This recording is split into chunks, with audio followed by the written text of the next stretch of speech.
question. I found online when I was doing some research that there are actually the Army Corps of Engineers uh, manuals, field manuals Right. that step you through the process from A to Z. And the newest one I found is 1987. Is that the newest one that's out? Yeah. That's the overall manual that we use. But like I was stammering about back there in the parking lot, there's been a regional supplement put out for each section of the country, because that 87 manual, while it's still useful and it's still what we rely on, there's basically additional information we've learned that's going to be more specific to each area. Like for instance, the coastal plain, which is covered in the regional supplement we use, has mostly sandy soil. Whereas if you go further up into, say, Tennessee or something, you're not going to see a whole lot of sandy soil. You're going to see a lot of clay and loam and all. So a lot of their indicators, especially when they're looking at soils, are going to be more geared towards those other heavier sections of soil. They also got completely different vegetation once you get off that coastal plain. So it's just helpful to have basically area-specific supplement. But you're right, that 87 manual is still in use today, even though it's pretty old now. Are they in the process of updating that? Not that I know of. Oh. But yeah, not that I know of. There's always things that need to be done that happen so slowly. Yeah. Does the manual that you're using now currently for the regional one you're discussing, does that meet the federal criteria that the Army Corps of Engineers one meets? It's actually put out by the Corps of Engineers. Is it? Okay. So they're putting out regional supplements now? Yeah, the Corps actually put out that 87 manual, and we've got the gurus at what used to be called the Waterways Experiment Station in Mississippi. Those folks are just the soil scientists, the best in the botany field. They actually put together these supplements. So they go around and they get input from the local offices and all, but they create those, and so these are all core documents. That's the waterways. Waterways Experiment Station West, but it's got. Do you know what it's called now? I always forget. It's a USDS office now, isn't it? It's still a core facility, but it's got a different acronym. Somebody changed it. We still call it West, but it's something different now. I wonder if I see that in there. I saw this on my way to it. Yeah, from Vicksburg, Mississippi. Do you notice a lot of variation year to year through different characteristics changes? Yeah, that's a really good question, because I mentioned drought earlier. When we're in an area of time of prolonged drought, some of these characteristics are going to drop away, particularly in the third one, in hydrology. You're not going to have soil saturation. You're definitely not going to have inundation where water above the surface. You're not going to have a high water table where you dig down a foot. You're most likely not going to have that free water standing in the pit if it hasn't rained in a long time. So somebody might go out there and say, "This can't be a wetland. There's no water here. I've dug down 3 feet. There's still no water." But the vegetation's there. Those hydrosoil characteristics, a lot of those persist from year to year, whether it's raining or not. So when we can get through those first couple pretty easy when we're talking about vegetation and soils. We can say, okay, we've got those two. When we get to hydrology, we kind of have to start mumbling a little bit and say, okay, we don't have saturation, we don't have this, we don't have that. And that's where we go back to some of those online resources again. One of the hydrologic indicators that we can use is an aerial photograph that shows where there's been a saturated surface in an area, basically during a normal wet season year. You can use that as an indicator. So, well, it's not wet today, the day we're looking at it, but in normal rainfall years, this area stays very wet. How often would you check it? Like if it's going to rain, like it rained yesterday, how often do you check it to see if it's wet now or wet in a month? It doesn't matter if it's we just look at basically those adaptations that the soil, the plant, that they've basically taken on to show us that it's a wetland or not. Sometimes we get in situations where people say, look, the vegetation's there, the soil's there, we agree on that, we don't think you have hydrology, and you, Corps of Engineers, you've got to have all three. So the way we settle that argument is they can actually sync hydrometers, and it's a very, very complex process, the way they've got to do it to make sure you don't have water seeping down the sides or anything. And they'll measure that over a time frame, maybe a year. They might be able to get their answer in 3 months. And they may get the answer they don't want, very quickly, because if you've got water in basically the upper 12 inches for 14 consecutive days, then by measuring it in that well, you've got hydrology and all.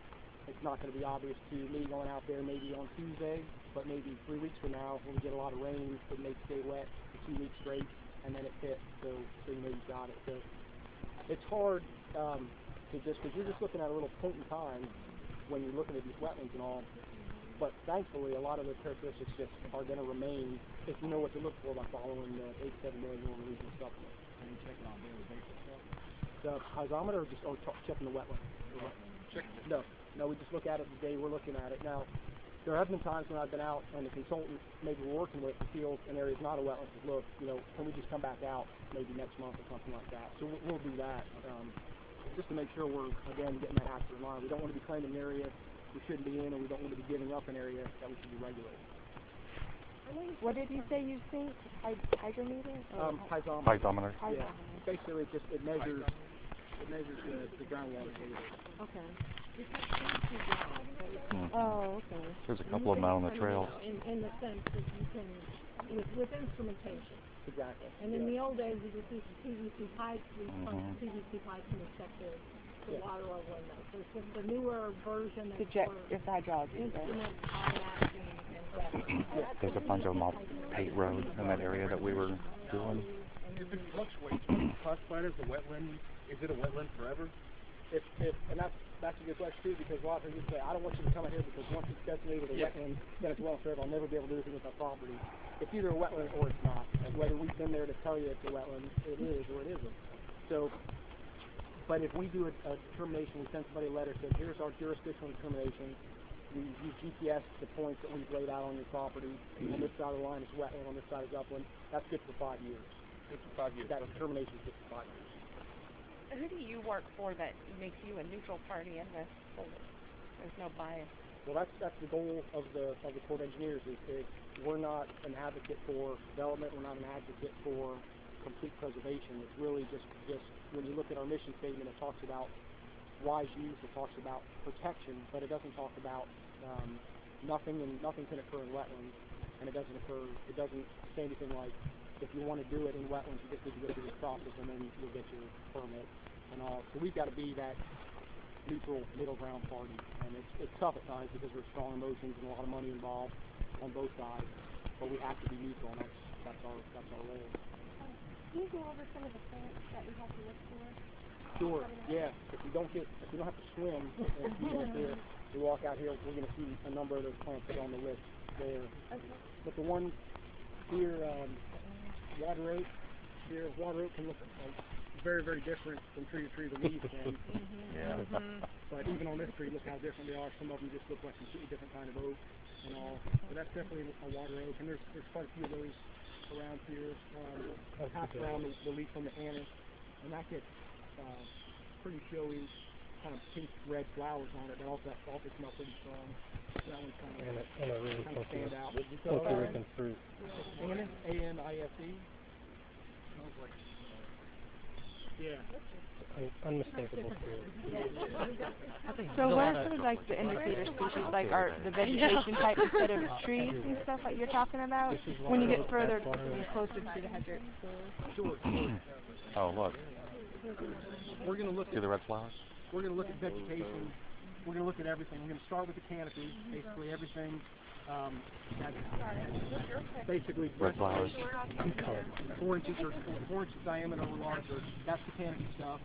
Basically, the understory is going to be the smaller stuff, and then ground cover. There's an additional layer in there now with the supplement. We're just going to kind of put a canopy, sub-canopy, and ground cover.